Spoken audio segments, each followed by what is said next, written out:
अवध जो था अंतिम स्थान था जो कि अंग्रेजों ने अपने कब्जे में लिया था। 1801 में अवध के ऊपर सहायक संधि थोप दी गई थी और 1856 के अंदर उसको जो है वो टेक ओवर कर लिया गया। Governor general Dalhousie declared that the territory was being मिसगवर्न्ड।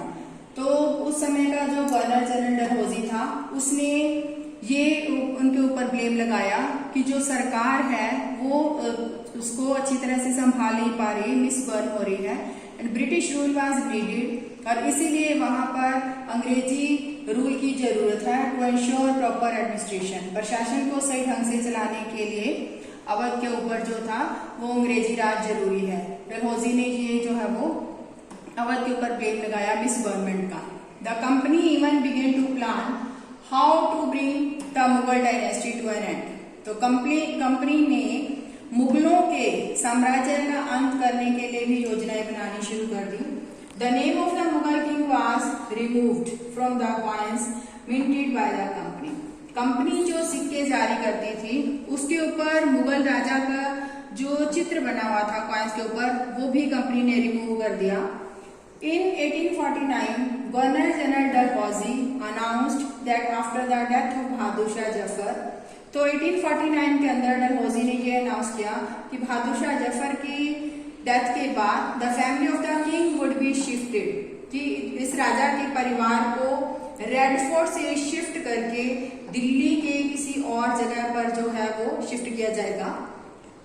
Bahadur Shah Zafar, the family of the king would be shifted out of the Red Fort and given another place in Delhi to trade in. In 1856, Governor General Canning declared that Bahadur Shah Jafar would be the last Mughal king. तो governor general Canning ने कहा कि बहादुर शाह जफर था वो मुगलों का अंतिम जो है वो शासक होगा and after his death none of his descendants, उसकी मृत्यु के बाद कोई भी उसका जो उत्तराधिकारी जो है would be recognized as kings. तो उसको किंग की उपाधि नहीं दी जाएगी, they would just be called princes. तो उनको जो है वो प्रिंस की उपाधि दी जाएगी। नेक्स्ट टॉपिक है the peasant and the spy, किसान वर्ग और सिपाही। इन द कंट्री साइड, देहाती एरिया के अंदर, peasants and zamindars resented the high taxes and the rigid method of revenue collection. Revenue के लगान के तरीके और उन्होंने जो कलेक्शन करने के, रेवेन्यू के टैक्स इकट्ठे करने के तरीके जो थे किसानों और जमींदारों ने देहाती एरिया के अंदर वो लागू कर दिए। Many failed to pay back their loans, तो कई किसान जो थे वो अपने लोन जो थे वो वापस नहीं कर पाए टू द मनी लेटर्स जो उन्होंने शाहूकारों से लिए हुए थे and gradually loss the lands they had tilde for generations, जो कि उनकी पुरुषों की जमीन जो उन्होंने लोन पर ली हुई थी, लोन उसके ऊपर लिया हुआ था, वो जो उनकी जमीनें जो थी वो छीनने लगी लोन न उतारने के कारण। The Indian sipahi in the employ of the company also had reasons for discontent.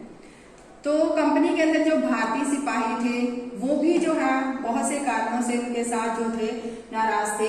They were unhappy about their पे, allowances and condition of service.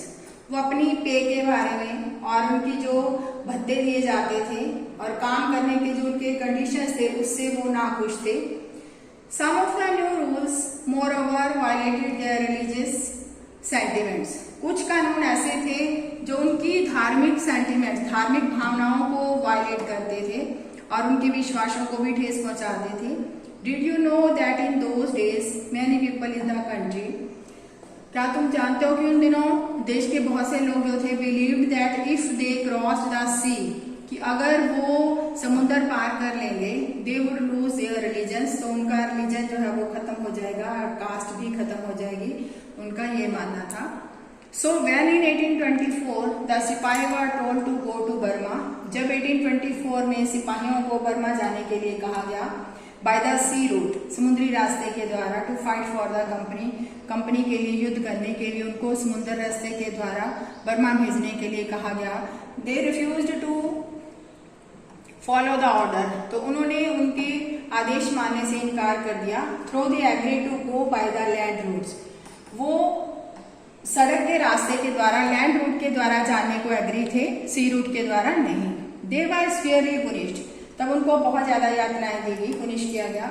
And since the issue did not die down, अभी तक ये खत्म ही नहीं हुआ था कि in 1856 the company pass a new law, company ने नए कानून पास कर दिए, which stated that every new person, जिसके अंदर ये लिखा था कि हर नया पर्सन जो है who took up employment in the companies army, जो कि कंपनी की आर्मी के अंदर एम्प्लॉयमेंट के लिए नियुक्त किया जाता है, had to agree to serve overseas if required, अगर जरूरत पड़ेगी तो उसको समुद्र पार के बाद जाना पड़ेगा।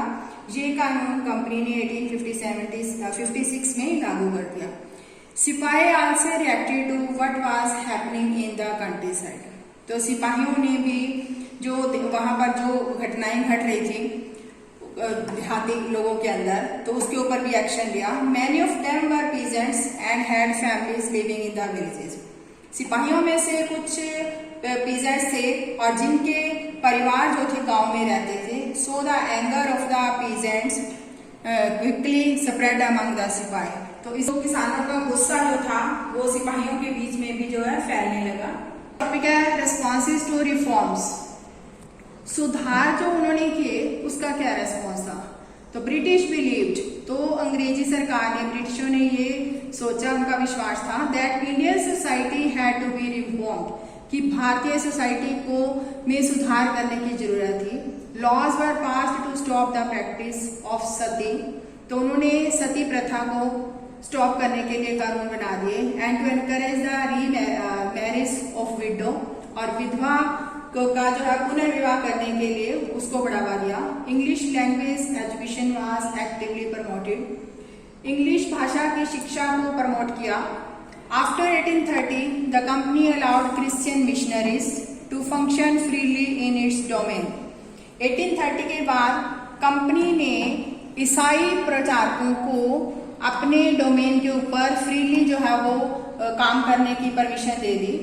And even on land and property, अपनी प्रॉपर्टी पर भी, अपनी जमीन पर भी काम करने की परमिशन दे दी।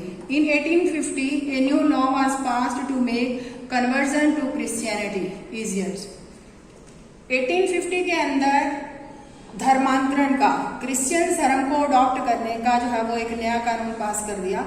This law allowed an Indian who had converted to Christianity, इस कानून के अंदर जिस भारतीय ने क्रिश्चियन धर्म को अपना लिया है to inherit the property of his ancestors, तो उसके पूर्वजों की प्रॉपर्टी के ऊपर उसका उत्तराधिकार रहेगा, ये कानून उन्होंने बनाया। Many Indians began to feel, बहुत से भारतीय ये महसूस करने लगे that the British were destroying their religion, कि ब्रिटिश जो है उनके रिलीजन को खत्म कर रही हैं। Their social customs and their traditions way of life, उनकी सामाजिक जो है परंपराएं जो है वो जीवन की वो भी खत्म होती जा रही हैं। There were of course other Indians who wanted to change existing social practices, वहां पर और भी भारतीय थे जो उस समय सामाजिक विश्वास जो चल रहे थे उसको बदलना चाहते थे। You will read about these reforms and reform movements in chapter 7, ये रिफॉर्म्स जो है वो चैप्टर 7 में पढ़े जाएंगे।